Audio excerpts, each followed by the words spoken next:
Welcome to our worship. May the peace of the Lord be with you.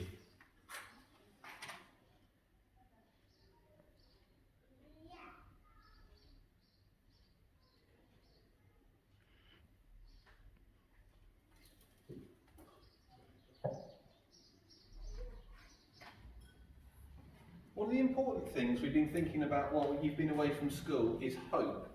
And at the moment, as I said to you before, that is really, really important. And I know Mrs McIntosh and Mrs Colstow are doing lots and lots of work with you during the Hope Project so that you can have hope at the moment in what is very difficult times. When you watch the news in the morning, when I watch the news in the morning or read the newspapers, there's lots of headlines that show that things seem to be going wrong at the moment. There's always more bad news. It seems like the world is going downhill and it's out of control and times are bad. I know we've had Easter, but it's really important to revisit Easter and think that it is a time when you can think about being hopeful and look forward to what is coming.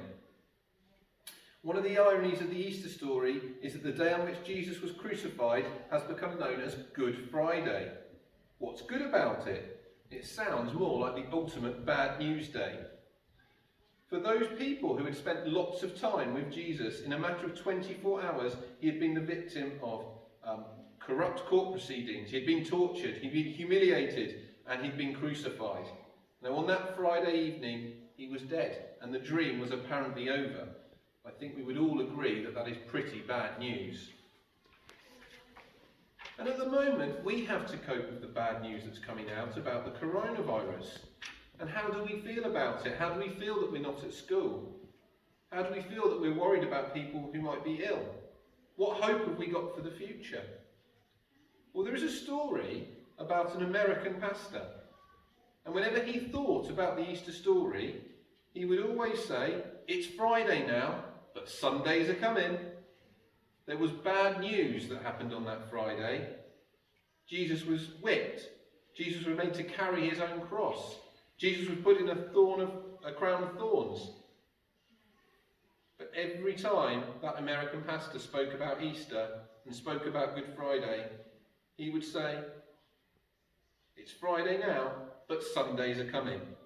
And the reminder of Sunday, because Easter Sunday is at the heart of the Easter story. All that bad news that happened goes away because Jesus was resurrected. And the good news that God brought Jesus back to life as a sign that the power of evil in our world has been defeated. So the American pastor was talking as if this message could make a difference to the way we live now and how we act. You've probably heard the phrase, "Every cloud has a silver lining," and heard people talk about there being light at the end of the tunnel. Both phrases encourage us to take a hopeful approach to life, particularly when bad things happen, as they do sometimes. So what we need to think about now is about the hope that there was in the Easter story and about the hope that we should have now.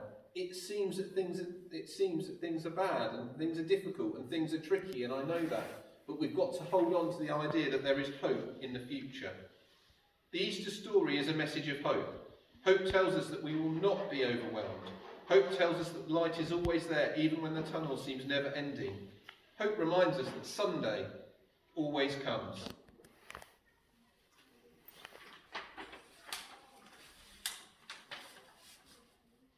Dear God, thank you that the Easter story is full of hope. Thank you that light makes a difference to darkness. Even in the worst of times, help us to see that there is always hope. I'm looking forward to seeing all of you again soon, and keep hopeful about the future. Amen.